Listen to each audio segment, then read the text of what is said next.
Today I want to talk about elite chest runs and my opinion on if they are worth it or not. I try to run at least a few stops on the world train every night, but to do a complete analysis, I ran a few complete world tours, and what I wanted to do now is show you everything I received from a complete world tour that included cast, beds, ATA, Imperial, Sirens, Pool, Mines and Merkguard, Tribunal and Isle, and then ended on a Cutlass Keys chest run through the lower island. I had to make a couple stops along the way to drop off supplies because my inventory would get full up. And I should also note that I started around 10,100 gold, and I did have to salvage a good amount of equipment along the way so that I could make room in my inventory. I dismantled a lot of uncommons to begin with, and then I had to dismantle a good amount of rares along the way as well. I think it should be noted that I would say the average person has a few hours that they can play a couple nights a week, giving them about 8 to 10 hours to be able to play. And that is coming from a father of 4 kids, married. I have a full-time job that I run during the day, and I get to play games and do YouTube at night. This is a side thing for me that I do outside of playing games. And a few hours each night, a couple nights a week, is what I have to play. I began this chest run around 8 p.m., and I had a small break to record this as we begin the Cutlass Keys chest run, and it is currently 10:14, which means it's been about 2 hours and 15 minutes to do all of the areas up to this point. And by the time we're done with this Cutlass Keys section, we're going to be pushing 10:30, 10:45, about 2.5 hours worth of time. And I will be using the 2 to 3 hour metric to measure whether I view this as being a good thing to do with a limited amount of time. And of course, if you don't have a limited amount of time and you maybe have 4 to 5 to 6 hours that you can play every day on this game, you're probably already doing elite chest runs and you don't need my opinion. But for those who are looking to optimize their time, who don't have forever to play, let's discuss whether an elite chest run is the best thing to do. To begin, I cleared out my inventory for everything except for my attribute foods, my trade skill foods, and a lot of my utilities that I just keep on me while I run through the game. I will say that I usually only have about 1 stack of each. So throughout the run so far, I have picked up a good amount of infused health potions and other various different potions. But to make sure that I started off this run with a good litmus test and to be able to fully critique it, I know that I started around 10,100 gold and my inventory was pretty empty aside from the normal things that I carry with me. And we will judge what I received based on those metrics. So let me go ahead and fast forward through this to when I get back to the town and I can go ahead and put all that stuff back into my inventory. To give a quick TLDR on what I think is going to be my opinion before I have a chance to pull up all the gear and we can go through and see exactly how beneficial the run was, I will say that my opinion before going into this was that elite chest runs 100%, which means going to every single location, I do not think for the average person is worthwhile. I think it is a huge investment of time for a small benefit. Having said that, I do not think that elite chest runs are useless. And if you are able to pick and choose the ones you would like to do, or the ones you find fun, that is the recommendation that I will give before jumping into the gear and seeing how worthwhile it was. And my initial impression would be Cutlass Keys and Merkguard should be the 2 areas you should go to for sure. If you have an hour to play, I would recommend you do those 2 chest runs if it's available and you have nothing else better to do. Of course, if you only have an hour, doing some daily expeditions would probably net you some more money. and specifically farming a item that you need for a build, or looking to do a specific piece of content for a specific reason, would be one reason not to do a chest run. But if you just have nothing going on and you're looking to waste about an hour of time, jump in and do a chest run just for Cutlass Keys and Merkgard. The reason I say those two regions is because in the Cutlass Keys, you will get doubloons, and in Merkgard, you can close portals. Now, of course, I will say before we jump into the gear section that for this specific run, while we were doing the first few regions, I saw Merkgard being tagged in the recruitment chat, which tells me that there was a group that did Merkgard while we were starting the world tour. And by the time we got around to doing Merkgard, all of the portals were still down. We were able to get all the chests. We were able to clear a lot of the mobs, but getting the portal closures, which means you getting your 5 chests, was not possible. I normally have a few chests in my storage because I try to only open 2 a day, but I have not run Merkgard in a little while and I ran out of supply. So I will not be able to open 2 of those today, which will change the numbers slightly. But I would at least add the caveat that if you log on for the day and you see a Merkgard group is going on and the portals are actively up on the map, I would jump in on that immediately. And then you can usually jump into a Cutlass Keys run throughout the day. I see those popping up all the time. Even while I'm in the middle of a Cutlass Keys chest run, I'll see other groups forming at the beginning. So that is always something you should be able to reliably do.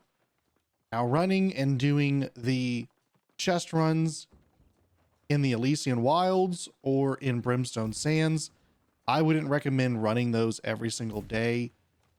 Of course, this is my initial thoughts before we jump into the gear aspect. But unless you're specifically looking to do these chest runs for an item that drops in a specific area, I would say do those 2 chest runs and then go do some daily expeditions or something else to either earn more money or to get better gear drops. To put it on par, I believe I've heard some Gorgon groups being able to get completely through the Gorgon raid in about 3 to 4 hours or less. And that is how long it would take to do a full elite chest run across the map. So let's use that as our litmus as we jump into looking at our gear. All right, I just finished the Cutlass Keys full run, which means that entire world tour, at least the world tour that we do on our server, took about 2 hours and 45 minutes. And that did not include closing the portals in Merkgard. So you can add another 15 minutes or so to be able to close those. So coming in right around 3 hours of time for the full run. So let's get back to the house and see exactly what we pulled in. All right, I'm back at the storage. I'm gonna go ahead and pull out all of the various different things. And I would like to put in the gear that we got, which actually it cannot hold all of the gear. All right, I deleted a bunch of the greens, which actually you can see there's still a few in here. We'll get rid of those. And by doing that, I was able to get all of the gear that we got into the inventory, which you can see 989 pounds worth of gear that we got from this elite chest run. We'll run over to the trading post to see what a lot of this stuff will trade for here soon to get a good litmus test on that as well. But you can see reagents, 350 pounds worth of reagents, which we're getting anywhere from 500 to 800 of each of the reagents from one full chest run. I did harvest a few of the animals along the way, so you will see that. But aside from that, I tried to just strictly keep it to getting the chests and killing the mobs and doing that. So we got a couple trophies. We got a good amount of resources of various different kinds, both from us breaking down different resources, as well as what we might have gotten from the boxes. We got some craft mods. We got some cooking supplies. We got a good amount of utility items, mostly potions. I didn't break over 700 doubloons, which is usually my goal to try to hit, but we got 679 doubloons. We got our 3 concealed vaults, and we got a good amount of sheet music and various different furniture schematics. So not a bad pool on all of that. One thing you could do by throwing this all into your inventory here is to be able to at least see a good scale of what kind of gear you're getting. Anything below 675 might be something that you can just X off and destroy, aside from uniquely named items, which I enjoy throwing those up into my inventory up in here just to keep, because why not? But you can see that we got a good amount of gear that is 675 up for our weapons, as well as for our equipment.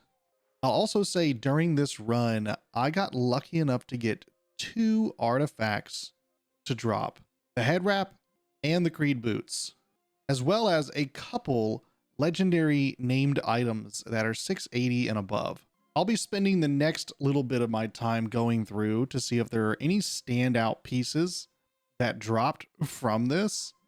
But as it currently stands out, I think there's a good variety of gear that dropped from these chests for me to be able to go through. Again, almost 1,000 pounds worth of gear to sort through.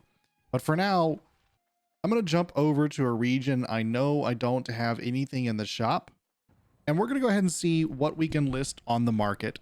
For transparency, I don't want to be selling anything in this particular region because my storage shed is full of stuff, and we can mix together some of the stuff that I already had with the stuff that I just got to drop. So to keep everything fair, I'm over here in Weaver's Fen, and we're going to go ahead and jump onto the trading post to see what we can sell all this stuff for. Well, we can chalk it up 70 for the first item. We got 10 tinctures that can sell for 70 each. Not bad. Of course, aged tannin. These items are going to be relatively low. Let's see if there's anything that we got that stand out. Being transparent as well for you, I'm only going to pay attention to the current buy orders. But note that you can go ahead and get a little bit more if you want by posting a sell order of these items. I'm not going to do it because I'm just looking to be able to convert this into quick cash so I can see exactly what this is worth for me. 31 gold as well for this. We're up to about 100. I got some glowing swamp moss. That'll go for 79. So we're up to 180. You can sell, once you break down your gear, the jewelry fragments, armor fragments, arcana fragments, all of those things that you get. You can sell them for a pretty good penny. I won't include that breakdown here, but know that you can probably get another 100 or 200 gold out of breaking down legendary items that you don't need that drop, and then selling those infused fragments. Obsidian flux is going for $1.20 a piece on my server right now, which means for the 800 flux that I picked up, we can sell all of those, at least for this specific price, 785, to get 900 gold. So that brings us up to a little over 1,000 gold right now on this run, as well as another 700 or so gold for the sandpaper. So we're up to about 1,700 gold. Pure solvent is going for pennies, so we won't even count that. We got lucky that somebody is looking to buy one of these recipes, and seeing as I don't do a lot of cooking, I will go ahead and sell that one right off and get another 100 gold for that. So we are up to about 2,000 gold so far.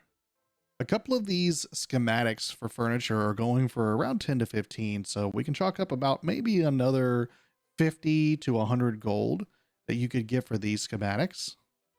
Oh, and here we hit the jackpot with one item that we were able to get.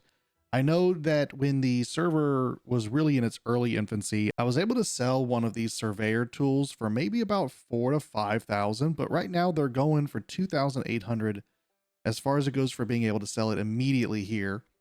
And we've got some people asking for 3,900. Again, if you want to post it as a sell order, you might be able to get a little bit more money. But I know, as far as I'm concerned, I'm going to take that immediate cash. If somebody wants it, I'm going to go ahead and take it and immediately take that 2,600 cash. So we're up to about 4,600 on our turnaround so far. Well, and here we go. I got lucky with a second trophy related item. This one's going for 2,400 gold right now. I'm going to go ahead and tag that one as well, bringing our two trophy items up to 5,000 gold between the two of them. Brings our overall total to around 7,000 gold for the run right now. And I will go ahead and tag these two after thinking about it for a minute. I'm going to go ahead and sell them because I do have a couple thousand, I think, in my other storage. I don't need them right now.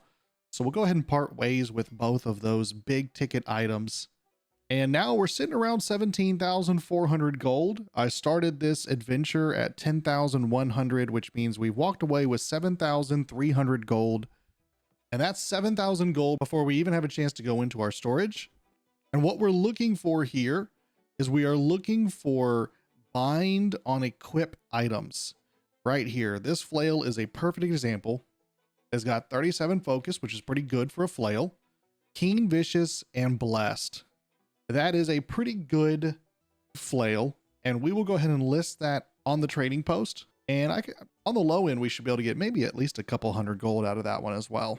But you should go through here and pull out all of your bind on equip items and put them up on the market to see what you can get. Again, I think I got relatively lucky when it comes to getting 2 crafting items that sell for about 5,000 between the both of them. But we'll go ahead and open our 3 chests, which keep in mind if you've got the other 2 crates that you get from Merkgard portals, as well as any other portal across the map, that's an additional 500 gold that you can add to this. In addition to the fact that you are going to walk away with about a 700 doubloons that you can use at the well to buy equipment, and that is invaluable as far as I'm concerned. If you found the guide useful so far, I would greatly appreciate a like. If you feel I earned it, go ahead and add a comment below if you disagree with my opinion or if you have a different opinion. I would love to open up that dialogue. And as always, hit that subscribe button while you're down there. All right, and I'm done posting everything. Anything that is 3 days is new. Anything that is the 1 day I posted forever ago. As you can see, we've got a good amount that's up on the store right now. There's a good amount of them that are just low end, but there's a couple. The Enchanted Ward Refreshing Health Heavy Gear for 30 strength. I feel pretty good that that one could sell. As well as the Focus Flail that I put up there as well. I don't spend a particular ton on the market, especially for buying gear. I mostly have all the gear that I really want. So at this point, I'm just putting it up there to see what we can get. But as it stands, if we're able to even get a couple of these to sell, we could walk away with another 3,000 to 4,000 from this single run, which should get us for about 3 hours worth of work, somewhere around about 10,000 gold. And the last thing that I will mention, I brought over all the rares and epics that I didn't particularly like, or they were bound to player. And I'm going to delete all of these. And right off the bat, they give you 3 gold each time you salvage. So doing some basic math here, we've got about 60 rows worth of gear, and each row is going to give you 12 gold for salvaging it. So although I'm not particularly wonderful at math, that tells me I should walk away with about another 600 gold in dismantling all of these, which we were at 1,868, and that now brings us to 2,540. So yeah, right around 600 gold or so. That's not exactly what's going to be the bargaining chip for doing this, but another 600 gold ain't bad. I did get a good maybe dozen or so legendary gear from this run, which kind of merged into this other gear that I've gotten from other runs that I need to just sort through and figure out what I want to keep. I've been slowly adding gear into my Cutlass Keys drop for the stuff that I want to keep and maybe go towards other builds, or at least stuff that has the right perks that I want to keep, which I'm sure there are some also. Here's another bind and equip in here that I could probably sell these as well that add up for my runs, but I think it's hard to quantify that. And I don't know if it overall adds to the justification for running a ECR or skipping out on an ECR, but I did just want to add that note. And guys, that's all I have for today. I really wanted to do just a broad overview on ECRs. I've been asked a lot about whether I think they are worthwhile. I've also heard a lot of people making a comment that they just aren't seeing enough people even talk about them in the first place.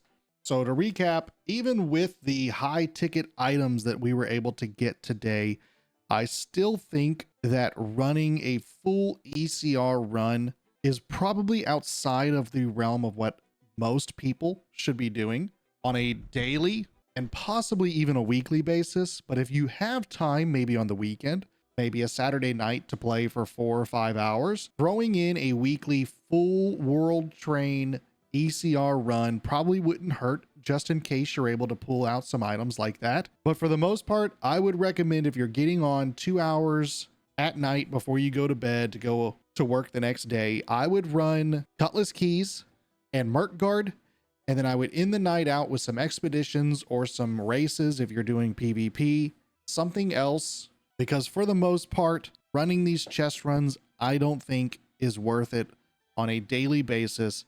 I also don't think it's worth your sanity, because for the most part, these last 3 hours were so mind numbing, and I wouldn't wish that on anybody if that's what they were doing daily. So don't drive yourself crazy trying to be super optimized in what you are doing. Play to have fun. And I don't think ECRs are particularly fun, but if you have fun with them, then do a full run every night. Just know, as far as I'm concerned, a Cutlass Keys and a Merc Guard would be the most I would recommend. And honestly, it's usually the most I do in any given day as well. And then I end the night with some nightly races for PvP and a couple expeditions for some easy, quick gold. As always, guys, I hope you guys enjoyed this. If you did, do all the normal YouTube stuff. And even if you disagree with my opinion, leave it down below. I love getting the comments and opening up that dialogue. If you're new to New World, check out my New World playlist, and I'll see you guys in the next one.